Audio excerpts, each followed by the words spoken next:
Hello viewers. आज हम इस टेक्निकल एनालिसिस के सेशन में एक ऐसे स्टॉक्स के बारे में बात करेंगे जो ट्रेडर्स का नहीं बल्कि इन्वेस्टर्स का भी सबसे फेवरेट स्टॉक रहता है, वो है पीवीआर।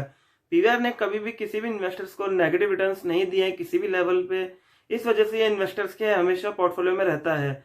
2008 में पीवीआर ने तकरीबन 57 का लो बनाया था और 2020 में इसने एक हाई बनाया था जो कि था 2087 रुपीज का।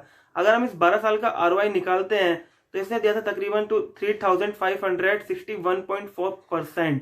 मेरे नॉलेज में मुझे नहीं मालूम कि किसी और स्टॉक्स ने इतना आरओआई दिया होगा। इस वजह से ये इन्वेस्टर्स के हमेशा रडार पे रहता है। तो ज्यादा बात ना करते हुए हम आते हैं सीधे चार्ट पे। ये पीवीआर का वीकली चार्ट ओपन हो चुका है। ये लिस्टिंग कैंडल उसके लिस्टिंग टाइम की है और उसके बाद एक इसने हाई बनाया था जो था 338 रुपये का, और उसके बाद एक इसने डाउनफॉल देखा गया था और उसके बाद एक दोबारा इसने अपमूव लिया, बट वो अपमूव सस्टेन नहीं कर पाया और उसमें दोबारा एक डिप देखने को मिली थी। ये जो आपको येलो कैंडल दिख रही है, यहाँ पे इसने एक डबल टॉप पैटर्न बनाया था। ये लेवल था 204-205 रुपये का, और इसके डबल टॉप पैटर्न बनाने के बाद एक इसमें काफ़ी अच्छी डाउनफॉल देखी गई थी जो इसको लेके आई थी तकरीबन 57 रुपीज़ के आसपास। ये इसका सबसे लोएस्ट पॉइंट था और उसके बाद एक इसमें दोबारा अपमूव देखी गई थी और दोबारा इसमें एक यहाँ पे रेजिस्टेंस देखा गया था। उसके बाद एक दोबारा इसमें एक डाउनफॉल देखी गई थी, बट उस डाउनफॉल में इसने एक लो बनाया था जो कि था 92 रुपीज़ का 2011 में। यहाँ पे फिर दोबारा इसने सपोर्ट लिया, बट इसने दोबारा उस लेवल दोबारा जो अपन ने 57 का लेवल देखा था, ये जो लेवल है ये दोबारा इस स्टॉक प्राइस में नहीं आया। और अब अपन देखते हैं 92 जो इसने लो बनाया था 91 रुपीज़ का, उसके बाद एक दोबारा इसमें कंटिन्यू मूव देखा गया था जो कि आपको चार्ट पे दिखाई दे रहा होगा। मैं इसको थोड़ा और कम कर देता हूँ।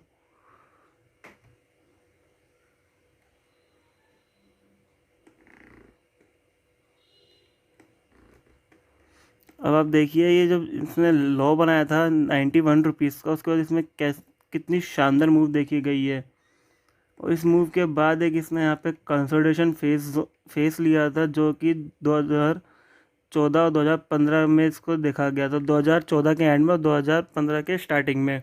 उसके बाद एक इसने अप मूव लिया था तकरीबन 740-730 रुपये के आसपास, और उस अप मूव के बाद इसमें कंसोलिडेशन हुआ था, थोड़ा नीचे भी आया था, बट उसने सपोर्ट जो इसका सपोर्ट था उसको ब्रेक नहीं करा जो कि था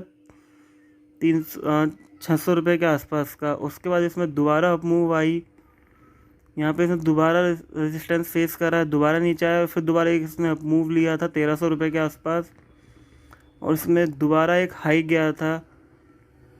और उसके बाद एक इसने इस साल फरवरी में एक हाई बनाया था जो था तकरीबन 2087 रुपीज़ का। उसके बाद एक इसमें करेक्शन देखा गया था कोरोना वायरस के चलते हुए, और इसका जो सपोर्ट था ये भी इसने ब्रेक किया था। उसके बाद दोबारा एक इसमें डाउनफॉल देखी गई थी। मैं आपको थोड़ा जूम करके दिखाता हूँ इसको।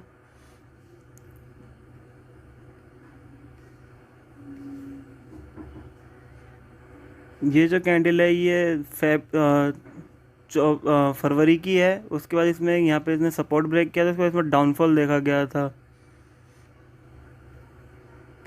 और इसने फिर दोबारा एक सपोर्ट लिया था तकरीबन 700 रुपये के आसपास का, और इसमें दोबारा एक अपमूव शुरू हुई। इसने यहाँ पे रेजिस्टेंस फेस किया, ये दोबारा नीचे आया, इसने एक सपोर्ट को इम्पोर्टेंस दी थी तकरीबन जो था 920 रुपये के आसपास का। इसमें दोबारा अपमूव शुरू हुई, इसने एक रेजिस्टेंस ब्रेक किया है, और उस ब्रेक के बाद इसमें एक अपमूव शुरू हुई थी। लास्ट जो ट्रेडिंग सेशन था सैटरडे का, उसमें इसने तकरीबन 8% की मूव दिखाई थी इंटरडे चार्ट पे। बट ये अपना वीकली चार्ट पे बात कर रहे हैं, इसमें एक रेजिस्टेंस इसको मिल सकता है मिलने को शायद, जो कि इसके इस लेवल पे मिलेगा। अगर ये इसके ऊपर भी निकलता है तो इसका जो इसने सपोर्ट ब्रेक किया था इस लेवल को 1600 और 1630 रुपये के आसपास का, यहाँ पे इसको एक यहाँ तक ये टारगेट अचीव करेगा जो मेरा पहला टारगेट है। और उसके बाद यहाँ पे अगर ये रेजिस्टेंस फेस करके नीचे आता है तो दोबारा बाइंग लेवल आएगा, और दोबारा उसको बाइंग करके अपन होल्ड करते हैं तो ये दोबारा एक 1800 के आसपास जाएगा। और 1800 के आसपास हो सकता है शायद कंसोलिडेट करेगा। मेरे अकॉर्डिंग जो मैंने चार्ट स्टडी करी है, जो मैंने लेवल्स निकाले हैं जिस बेसिस पे, हो सकता है ये 1800 1830 के आसपास एक कंसोलिडेशन जोन फेस करेगा। उसके बाद अगर ये इसके ऊपर क्लोजिंग देता है तो दोबारा आपको इसमें हाइज देखने को मिलेंगे, जो कि होंगे 2050 रुपये के। हो भी सकता है इसके ऊपर भी नए हाई बना दे। अब मैं आपके सामने कुछ लेवल शेयर करना चाहता हूँ। उसकी मैं अगर बात करता हूँ तो ये मैंने कुछ डेटा निकाले हैं। अगर आप इसको देखेंगे, अगर 9 साल के अपन हिसाब से निकालते हैं, 2011 में इसने 91 का लो बनाया था और 2020 में इसने 2087 का हाई बनाया। अगर हम 9 साल का रिटर्न ऑन इन्वेस्टमेंट जो कि होता है आरओआई, अगर इसको कैलकुलेट करके देखते हैं तो ये बनता है 2193.4%। यानी कि इसने 9 साल में इतने परसेंट रिटर्न दिए हैं, रिटर्न ऑन इन्वेस्टमेंट। और अगर अपन इसको 10 साल के हिसाब से देखते हैं, जो कि इसका 2008 का 57 का लो था, लो, और 2018 पे देखते हैं इसका, जो कि हाई था 1503 रुपये का। वो अपन ने ऊपर जो कैलकुलेट किया तो वो 9 ईयर्स पे कैलकुलेट किया था, ये अपन 10 ईयर्स पे कैलकुलेट कर रहे हैं। 2008 का जो लो था वो था 57 का, और 2018 का हाई था 1503 का। अगर 10 ईयर का आरओआई निकालते हैं तो वो निकलता है 2536.8%। और अगर अपन पूरे 12 साल का निकालते हैं, जो इसका सबसे लोएस्ट पॉइंट था, जो उसने लो बनाया था 2008 में 57 रुपीज़ का, और इस साल जो अपन 2020 में हैं, अगर इसका हाई देखते हैं और इसके अगर 12 साल का आरओआई निकालते हैं तो ये निकलता है 3561.4%। यानी कि आपने देखा होगा जब इसमें डिप मिली है और जब इसको इसने से बाय करा होगा किसी ने भी, उसको कभी भी इसमें नेगेटिव रिटर्न्स नहीं मिले हैं। इसलिए इसको इन्वेस्टर्स का सबसे फेवरेट स्टॉक कहा जाता है। रिस्क कम होती है और ट्रेडर्स के लिए सबसे बेस्ट स्टॉक है। कभी कभार फ्राइडे को जो मूवीज़ रिलीज़ होती हैं और जो काफ़ी अच्छी मूवीज़ आती है, उस दिन इसमें पीवीआर में काफ़ी अच्छा मोमेंटम दिखाई देता है अपसाइड में। तो मैक्सिमम ट्रेडर्स इसमें फ्राइडे को भी ट्रेड करते हैं, क्योंकि इसमें चांसेस अच्छे होते हैं प्रॉफिट के। और इन्वेस्टमेंट वाइज अगर इसको देखते हैं 9 साल पे, 10 साल पे, 12 साल पे, तो इसने हमेशा एक अच्छे रिटर्न्स दिए हैं। इसने कभी भी नेगेटिव रिटर्न्स नहीं दिए हैं। और अगर मैं आपको दोबारा एक बार चार्ट पे इसको बिल्कुल जूम आउट करके दिखाता हूँ,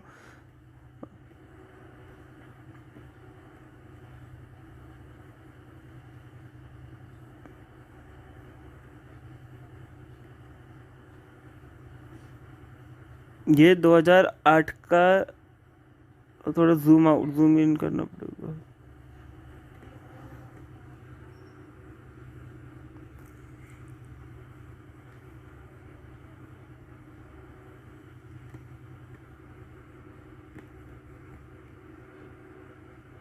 ये वो लेवल है, ये कैंडल जो आपको दिख रही है, थोड़ी जूम आउट, वो जूम इन कर रखा है मैंने। मैं थोड़ा और जूम इन कर देता हूँ इसमें।